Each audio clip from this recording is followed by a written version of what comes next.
news. God's not dead. Did you see that movie? Millions of people did, and their lives were impacted because of that. Our guests today are Troy and Tracey Dohun. Troy is the executive producer of God's Not Dead, but that is just a small piece of the ministry he and his wife Tracy are involved in. We went to their businesses in New Orleans, Louisiana, and sat down with them and learned about so much that they're doing global ministry in so many ways. You don't want to miss a minute of this story, and you really don't want to miss how their pain became their life's purpose. Hello everybody, and welcome back to Life on Purpose TV. Today we are coming from New Orleans, Louisiana at the corporate offices of Premier Automotive, where we're sitting with some beautiful, wonderful old cars. And we're talking with Tracey and Troy Duhan about giving hope. Not just giving hope in New Orleans, which we have seen today they are doing in a huge, massive way, but they are giving hope in so many ways across the world. And we're going to get to talk to them about how it all started, how they can inspire you to give hope across the world, and the ways that they are reaching so many problem areas in our society with the love of Christ. So you're in for a treat today. Here we are in New Orleans. We're so happy to have you both. Let's just jump right into something that is fun for both of us. Christian filming. I mean, we're doing this because we believe the way to change the world is one story at a time. Let's talk about how you started with God's Not Dead. When my daughter was 12 years old, she auditioned for a film and she got the role. So like a soccer mom or a traveling baseball dad, I had to go to LA. So we went to LA because she was a minor, she couldn't be on the set, but I'm sitting on this movie set and I get a phone call from a spiritual big brother of mine named Dr. Rice Brooks. And he gets me on the phone and says, Troy, do you realize that your kids that grow up in your church are going to go off to a liberal college and 2 out of 3 are going to walk away from their faith because they can't defend the gospel? And I'm like, you got to be kidding me. There's no way the number's that high. And he goes, no, Troy, it's 68%. I said, holy cow. And he says, I'm going to write a book called God's Not Dead. The Newsboys recorded the song, went to #1, and I'm going to bring apologetics from here down here. And I was like, wow. And then right there, I felt like the Holy Spirit hit me. And I'm like, me, God, do a movie? I ain't never did a movie in my life. And it was so real that it was like I couldn't shake it. So I'm on this movie set, it's lunchtime, I walk over to the owner of PureFlix, Pastor Dave, he called him David White. I said, David, look, you don't know me, my 12-year-old daughter's in the film. I want to do a film called God's Not Dead. I can deliver the band, I can deliver the author of the book, and I can fund it. And he looks at me like a little standoffish, he goes, are you for real? I said, yeah, I'm for real. And 31 days later, we signed a contract, not knowing that over 40 million people have seen the films. It's grossed over $100 million, and really that's great, but what we get the most joy out of is when people come up to me and say, my 18-year-old kid saw that film before he went to college and it saved him because he did go to a liberal college, Troy, and he was challenged on what he believed. So it's important for us to understand that movies like that can affect a culture that doesn't go to church no more. So for us, it was a privilege and an honor that God would have chosen us. And I'm very thankful that I stepped out the boat because historically, when you think about doing something you've never done before, write a check for 7 figures you never would have thought you'd wrote, it was for the right reason. So Tracy, your husband, he's a successful car dealer. He comes home, he says, I'm gonna make a movie. And fast forward to now, what do you think it says about the misguided pulse of America, because people were hungry for that message, and I don't think anybody really expected that movie to touch the heart so deep. And as family people, I mean, what does it say to us as a culture is what people really need for their heart? As a wife and as a mother, I mean, first, he's a dreamer, he's a visionary, God's given him that gift. And so my comment would always be, is this a God idea or is this a Troy idea?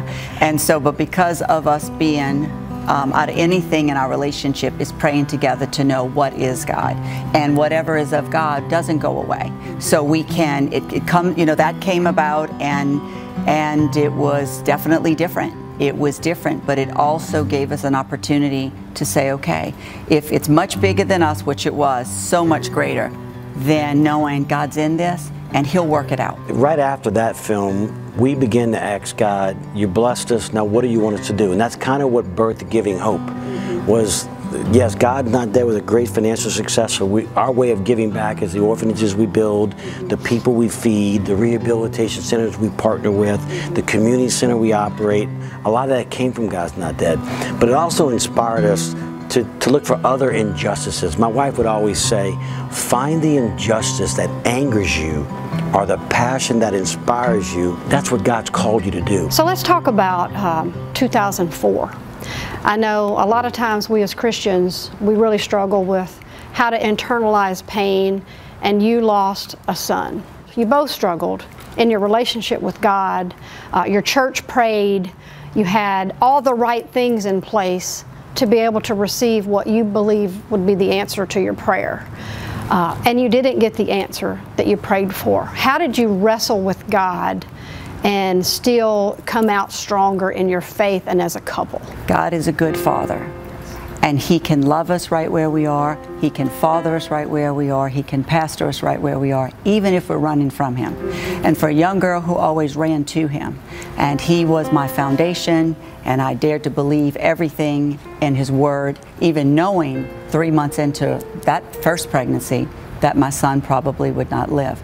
And had enough faith to carry all of us. Truly did, because I know God is good and He's faithful and His Word is true. You know, we had been through, which we each go through, is answered prayers and prayers that aren't answered, you know, but nothing ever to that magnitude.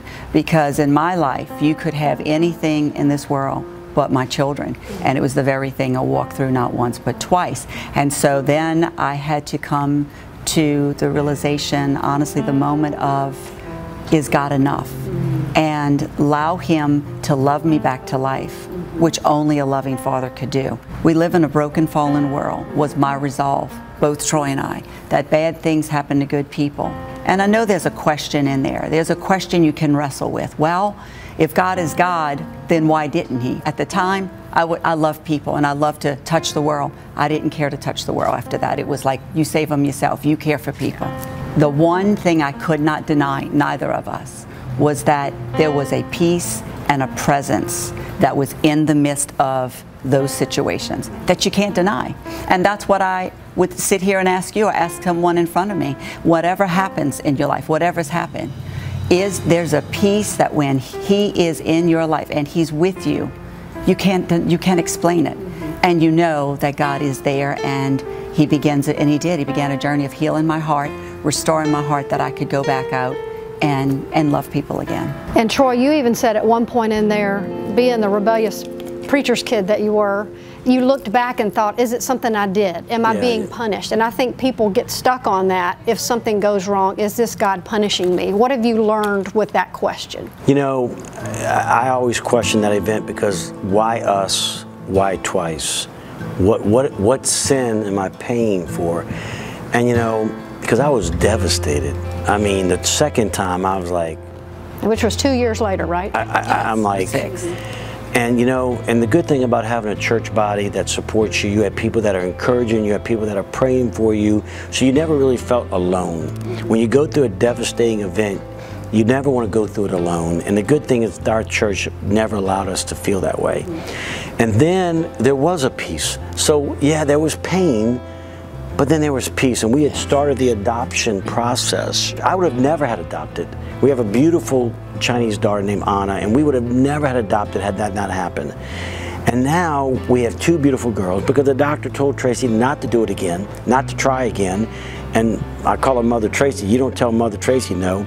And we did, and Ava came out perfect. But the thing that we do now, that pain obviously became our purpose. So one of the things the foundation does is we build orphanages around the world. We built an orphanage in Hyderabad, India. We built an orphanage in Honduras, Gambia, Africa, Moscow, Russia. We're currently in construction in Lepo, Brazil. And if it wasn't for that pain, I don't think this purpose would have ever occurred. And I told Tracy, I said, you know, baby, I can't take away the pain, but I can make you this promise that before you die, they're going to call you the mother of many. Let's switch gears real quick to 2005 Hurricane Katrina. You flooded. You set up a relief center. And you said that in that transition, which is part of your overall story, that it went from how many cars you sold to how many people you could bless. Yeah. So how did that affect you both in such a way that you went from business to, oh my gosh, God put me here to help people? Well, think of it this way. The seat that you're sitting in, you'd be completely underwater for Katrina. So everything we owned went underwater. So every car, we had 1,200 cars we lost. 2 of our homes went underwater. And I remember my dad, I remember crying. I was a grown man, I was crying. And my dad looked at me and he said, son, that brick and mortar, that comes and goes. Those franchises you represent, they come and go also. You go back and take care of God's people and watch how He blesses you. My church and I partnered. We opened up the relief center. FEMA was not in the East. They were not in St. Bernard yet. We opened up a relief center, and all of a sudden, it was like opening the floodgate. We were running 1,200 cars a day. I remember walking up and watching this car line, and I'm watching my employees who had lost everything they had.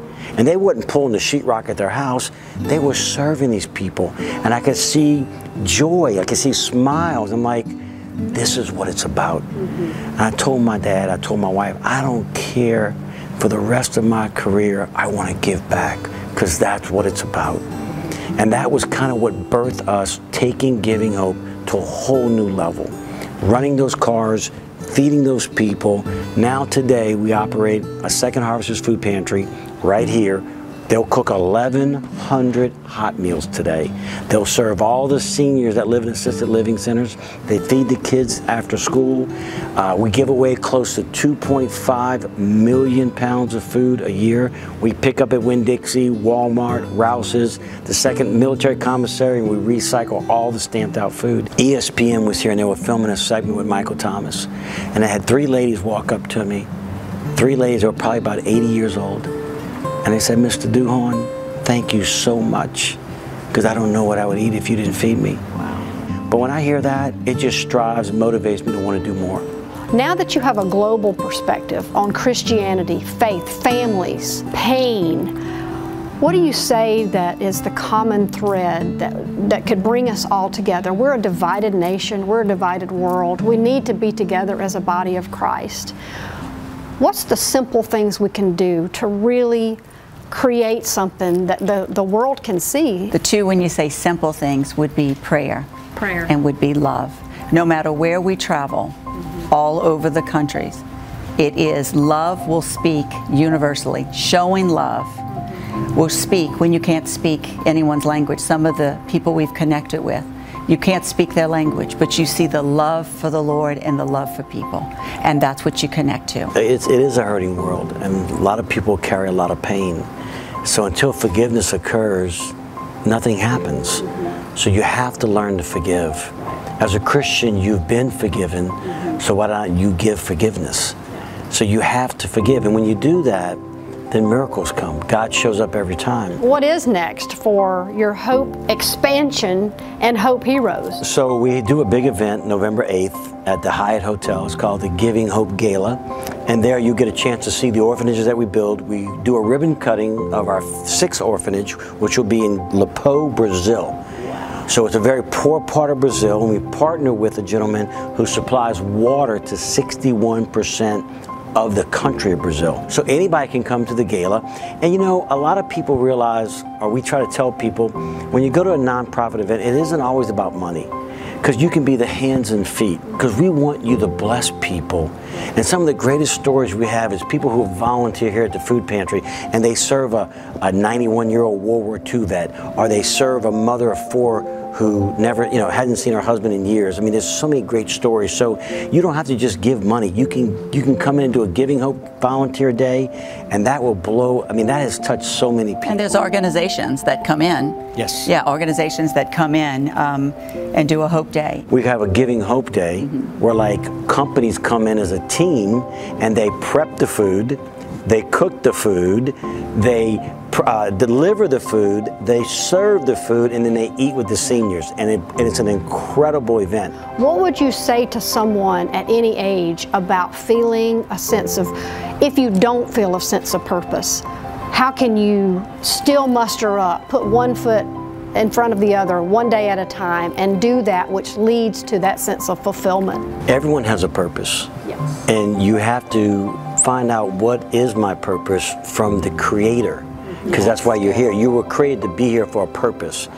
If you find out what that purpose is, that's where you find peace and you find prosperity. So you have to spend time with that Creator. You have to spend time with God to find out, why am I here? What am I supposed to do? Quit asking other people. Yes. What are watching social media and seeing that someone else is doing this, maybe I should try that. It's really a one-way street. Yes. If you listen. And then he connects you to the body of people, the community that helps you to get to that, because as we connect one another, you know, we can't do it alone. And so as he joins us together, then it helps each one to fulfill that purpose. I know it's hard to choose how to help Troy and Tracy because they're doing so many great things across the world, but we've made it easy. If you go to lifeonpurpose.tv, you can see ways to use their ministry to help others. Giving Hope NOLA is literally giving hope across the world.